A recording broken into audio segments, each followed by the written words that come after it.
பார்க்கிறவர்களுக்கு 7 சின்னம்.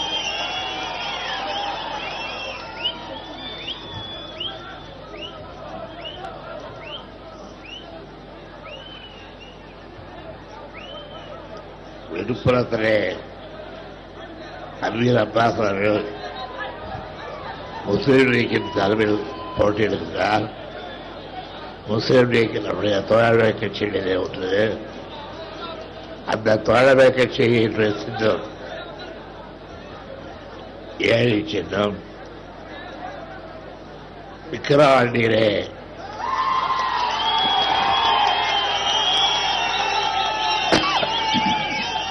ராதாவுடைய உதயசூரிய சின்னத்திலே போட்டியிடுகிறார்.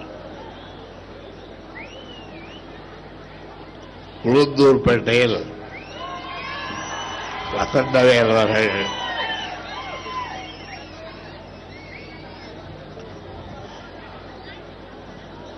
போட்டியிடுகின்றார். உதயசூரிய சின்னம். விக்கிரவாண்டியில் ராதாவளிக்கு உதயசூரிய சின்னம். உளுந்தூர்பேட்டையிலே வசந்தவேலுக்கு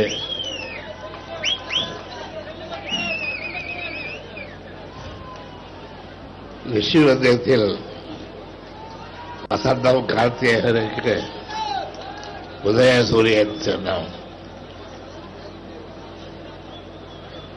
குறிச்சி சங்கராபுரத்தில் உதயசூரியன் சின்னம். கள்ளக்குறிச்சியிலே காமராஜருக்கு உதயசூரியன் சின்னம்.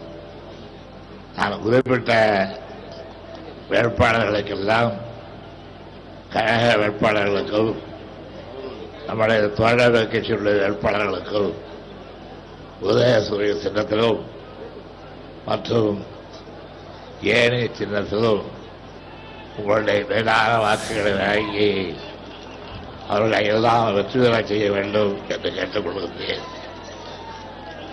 இதுவரையிலே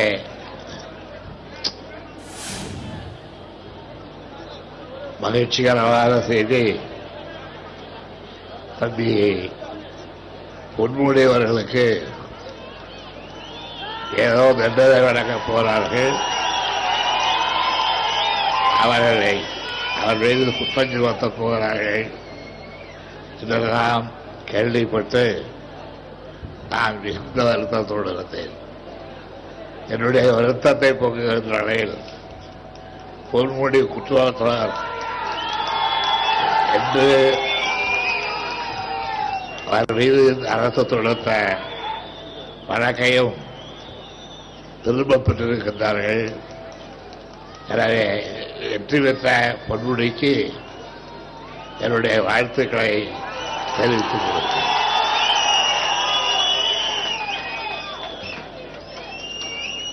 பொன்முடி நாளைக்கு நடைபெறுகின்ற இந்த தேர்தலில்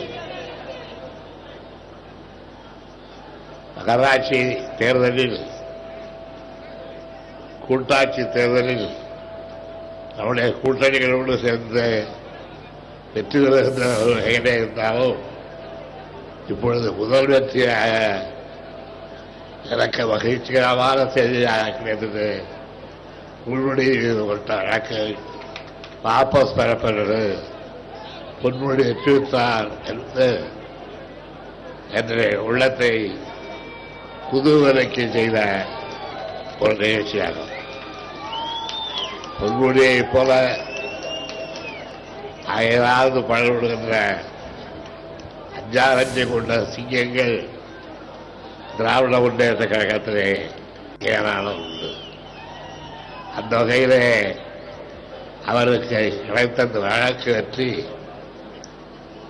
என்றைக்கும் பாராட்டத்தக்க, அவர் மீது எந்த குற்றமும் இல்லை என்று சொல்லுகின்ற வெற்றியாக அமைத்ததற்காக நான் அவரை பாராட்டுகின்றேன். தம்பி பொன்முடிக்கு கிடைத்த இந்த வெற்றி நாளையெல்லாம் அவருக்கு திருக்கோயிலூர் வரையில் கிடைக்கும் நம்பிக்கை ஏனென்றால் அது ஒரு அறிகுறி. அந்த அறிகுறி திராவிட முன்னேற்ற கழகத்துக்கு தொடர்ந்து வாழ வைக்கக்கூடிய வலியுறுத்தக்கூடிய அறிகுறி என்பதை மாத்திரம் நான் இங்கே சொல்லி அவருடைய வெற்றிக்கு இது அச்சாரமாக அமைந்திருக்கிறது என்ற முறையிலே முதல் குரலே வெற்றி குரலாக பொன்முடிக்கு அமைந்தது என்ற வகையில் அடுத்தடுத்த எல்லா குரலும் நம்முடைய கழக வேட்பாளர்களை கிடைக்கின்ற வெற்றிகளாக அமையும் என்ற நம்பிக்கை எனக்கு நிரம்ப இருக்கிறது. திராவிட முன்னேற்ற கழகம் ஒரு சமுதாய பேரியக்கம். திராவிட முன்னேற்ற கழகத்தை அப்படி செய்யலாம் இப்படி செய்யலாம் என்று இன்றைக்கு முதலமைச்சர் அம்மையார் ஜெயலலிதா என்பதால் நினைக்கலாம். ஆனால் யாராலும் திராவிட முன்னேற்ற கழகத்தை வீழ்த்த முடியாது, வெற்றி கொள்ள முடியாது என்பதற்கு எடுத்த எடுப்பிலேயே உதாரணமாக அமைந்ததுதான் நாம் நீதிமன்றத்தை பெற்றிருக்க வெற்றி என்பதை உங்களுக்கெல்லாம் எடுத்து சொல்லி அவருடைய வெற்றிகள் தொடர்ந்து இல்லாமல் நமக்கு கிடைக்கட்டும், நாம் மகிழ்ச்சி அடைவோம் என்று முதலிலே உங்களுக்கு எல்லாம் கூறிக்கொள்ள விரும்புகிறேன். என்னுடைய அன்புக்குரிய தலைவர்கள், முஸ்லிம் லீக்கினுடைய தலைவர் அவர்களும் மற்றும் அவருடைய கழக நண்பர்களும் எடுத்துரைத்ததைப் போல இன்றைக்கு சமுத்திரம் திமுக கழகத்தை பராமரிக்கிற சமுத்திரமாக இருக்கிறது. திமுக பாசாரத்திலே பொழுத்த புழு என்பார்கள். அப்படிப்பட்ட திமுகவை யாராலும் அழிக்க முடியாது,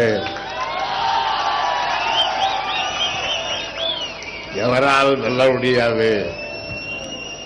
திமுக நினைத்தது சாதிக்கும் என்ற இங்கே எடுத்து கூற கடமைப்பட்டிருக்கிறேன். எனக்கு விழுப்புரம் மாவட்டம் புதிய இளவல். விழுப்புரம் மாவட்டத்தில் நான் வாழ்ந்திருக்கிறேன். விழுப்புரம் மாவட்டத்தில் பல இனத்த தோழர்களை பெற்றிருக்கின்றேன்.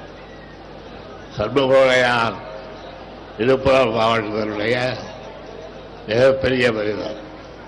திராவிட இயக்கத்தை வளர்த்துவர்களே ஒருவர் சண்முகையார்.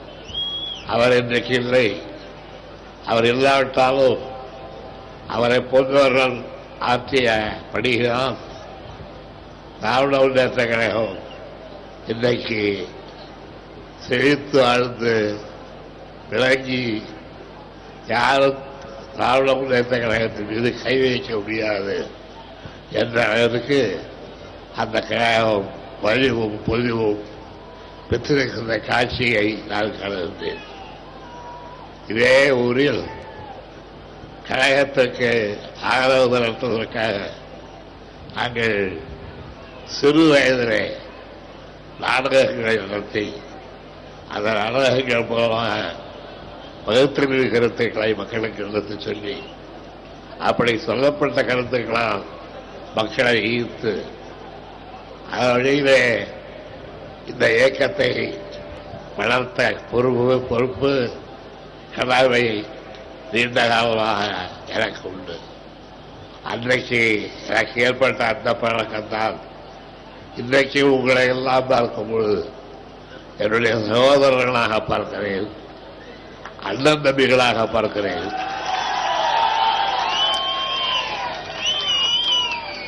தொண்ணூத்தி 3 வயது ஆகிவிட்டது. இது வரலாமா என்று கேட்கிறார்கள். என்ன செய்வது? 90 கூட அல்ல, வயது 100 ஆனாலும் உங்களுக்காக நான் உழைப்பேன், உங்களுக்காக என்னை தருவேன், உங்களுக்காக நான் பாடுபடுவேன், உங்களுக்காக பணியாற்றுவேன். இன்றைக்கு ஜன எந்த நாட்டை யார் ஆளுகிறார்கள்? நாடு காடாகிவிட்டதற்கு என்ன காரணம்? நாட்டை பற்றி சிந்திக்காதவர்கள், தங்களை பற்றியே எண்ணிக்கொண்டிருப்பவர்கள் இந்த நாட்டிலே ஏராளமாக இருக்கிறார்கள். ஜெயலலிதா அம்மையார் தமிழகத்தினுடைய முதலமைச்சர். அவர் செய்த காரியம் என்ன? ஒரு முதலமைச்சர் செய்ய வேண்டிய பணிகளை எல்லாம் அந்த அம்மையார் செய்து முடித்திருக்கிறார்களா? சமீபத்திலே சென்னையிலே வெள்ளம் வந்தது. சாதாரணமான வெள்ளம் வந்தது. நூற்றுக்கணக்கான மக்களை அடித்து சென்ற வெள்ளம். அந்த வெள்ளம் வந்த போது கூட இந்த அம்மையார் விட்டு விட்டு வெளியே வரவில்லை. இந்த அம்மையார் யாருக்கும் ஆதரவு சொல்ல போகவில்லை. நாங்கள் தான் போனோம், நாங்கள் தான் அழைத்தோம், தெரிந்தோம், நாங்கள் தான் ஏழை எளிய மக்களை காப்பாற்ற புறப்பட்டோம்.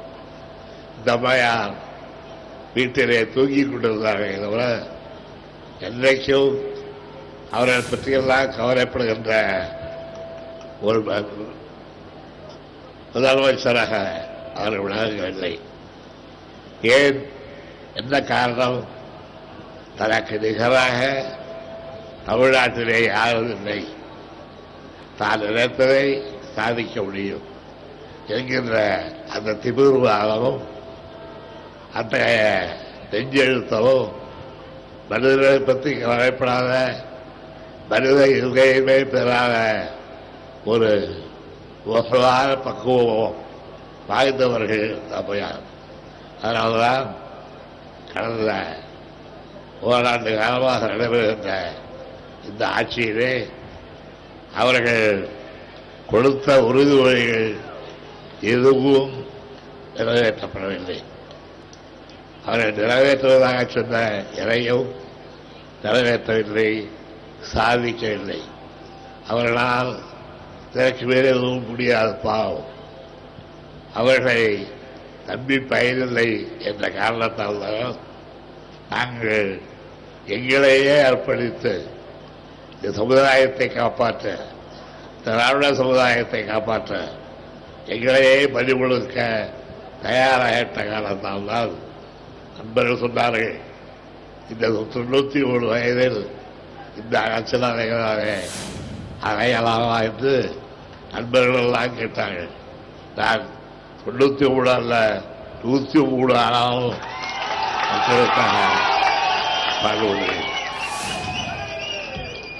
மக்களுக்காக அர்ப்பணிப்பேன். ஏன் சொல்லுகிறேன் என்றால், ஏதோ விளையாட்டுக்காக அடையவில்லை, வேண்டுமென்றே அடையவில்லை, எனக்காக அடைகிறேன். எனக்காக என்றால் என்னுடைய சுகாதாரத்திற்காக அல்ல, என்னுடைய சொந்த மக்கள், என்னுடைய தோழர்கள், என்னுடைய நாட்டு மக்கள், என்னை நம்பி இருக்கிற மக்கள் இந்த நாட்டிலே படுகின்ற அழகை பார்க்கும் பொழுது அவர்களையெல்லாம் காப்பாற்ற வேண்டிய பெரும் பொறுப்பு எனக்கு இருக்கிறது என்று கருதுகிறேன். எனக்கு மட்டும்தான் இருப்பதாக சொல்லவில்லை, உங்களுக்கெல்லாம் இருக்கிறது, அத்தனை பேருக்கு இருக்கிறது. நாமெல்லாம் சேர்ந்துதான் இந்த நாட்டை காப்பாற்ற வேண்டும். நான் குறிப்பாக இளைஞர்களை நம்பி இருக்கிறேன். இளைஞர்கள் தான் ஒரு நாட்டினுடைய முதுகெலும்புகள், நாடின் அனுபவங்கள். அந்த இளைஞர்கள் இல்லாவிட்டால் ஒரு இயக்கத்தை வளர்க்க முடியாது. இந்த இயக்கத்தை கட்டி காத்து வளர்த்து இன்றைக்கு ஆட்சி பொறுப்பை அமர்த்த முடியுமா என்ற கேள்விக்கு எழுப்பி அதற்கேற்ற வகையிலே இந்த இயக்கத்தை நடத்தி கொண்டிருப்பதால் அதற்கு காரணம் நான் இவ்வளவு நெறிவோடு இவ்வளவு உடல்நெறியோடு நான் வருவதற்கு என்ன காரணம்? என்னுடைய உடம்பு நிலையை பற்றி கவலைப்படாமல் உங்களுக்காக அலைவதற்கு என்ன காரணம்? அதை யோசித்து பார்க்க வேண்டும். எனக்கு நான் முக்கியம் அல்ல, நீங்கள் தான் முக்கியம்.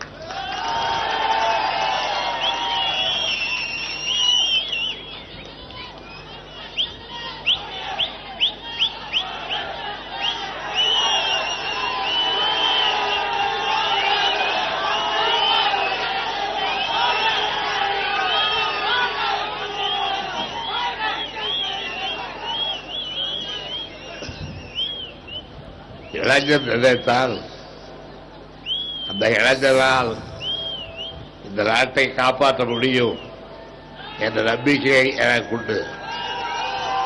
இளைஞர்களால் சாதிக்க முடியாது எதுவும் இல்லை. இளைஞர்கள் தான் ஒரு நாட்டின் நடைமுறை முதுகெலும்புகள். ஆகவே அந்த இளைஞர்களை நான் நம்பி இருக்கின்றேன். எதிர்காலம் இளைஞர்கள் கையிலே இருக்கிறது. அந்த இளைஞர்களை இட்டால் தமிழ்நாட்டிலே எதிர்கால கனவுகளை யாரும் காண முடியாது. ஆகவேதான் இளைஞர்கள் எழ வேண்டும், எழுச்சி பெற வேண்டும். அவர்களால் ஆகாதது எதுவும் இல்லை. இளைஞர்கள் ஒரு நாட்டின் முதுகெலும்புகள், நாட்டின் நரம்புகள். அப்படிப்பட்ட இளைஞர்களை நான் மேலும் மேலும் ஊக்கப்படுத்த வேண்டும் என்ற அந்த எண்ணத்தோடு தான் நான் சுற்றி சுற்றி வருகிறேன்.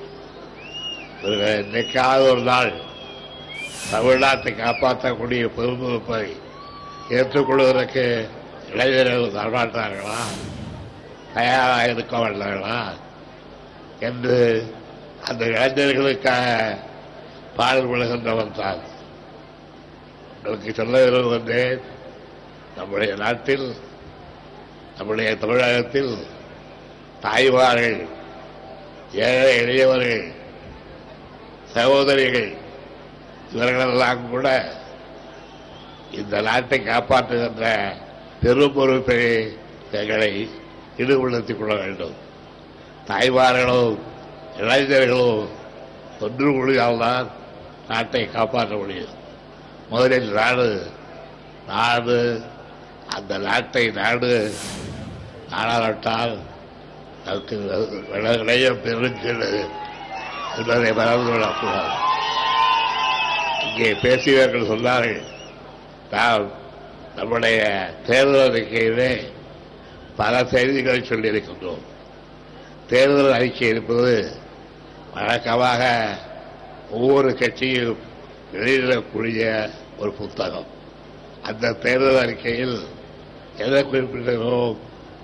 அந்த தேர்தல் அறிக்கையிலே சொல்வது, தேர்தல் அறிக்கையில் நாங்கள் ஆட்சிக்கு வந்தால் எந்தெந்த காரியங்களை செய்வோம் என்று தேர்தல் அறிக்கையினை வெளியிட்டிருக்கிறோம். தேர்தல் அறிக்கை இருந்தால் நான் பல கூட்டங்களில் சொன்னதைப் போல நம்முடைய தேர்தல் அறிக்கையை பொறுத்தவரையில் அது யாரையும் முன்படுத்தக்கூடியதல்ல, பண்படுத்தக்கூடியது. அப்படிப்பட்ட தேர்தல் அறிக்கையை நிறைவேற்ற வேண்டிய கடமை நமக்கெல்லாம் இருக்கிறது. தேர்தல் அறிக்கை இருந்தால் அது நடைமுறைப்படுத்தப்பட்டால் தேர்தல் அறிக்கையின் மூலமாக தமிழ்நாட்டில் உள்ள விவசாயிகளுடைய நன்மைகளை பெருக்க முடியும். தமிழ்நாடு விவசாய மாநிலம். விவசாய மாநிலத்தில் விவசாயிகளை பற்றி போடுகிறார்கள். விவசாயிகள் தற்கொலைக்கு ஆளாகிறார்கள். விவசாயிகள் தங்களை தற்கொலை செய்து கொண்டு பார்க்கிறார்கள். அப்படிப்பட்ட விவசாயிகளுக்கு நன்மை செய்ய, விவசாயிகளுடைய வேதனையை தீர்க்க இருக்கின்ற ஒரே ஒரு இயக்கம் திராவிட முன்னேற்ற கழகம் என்பதை தயவு செய்து நம்புகிறோம்.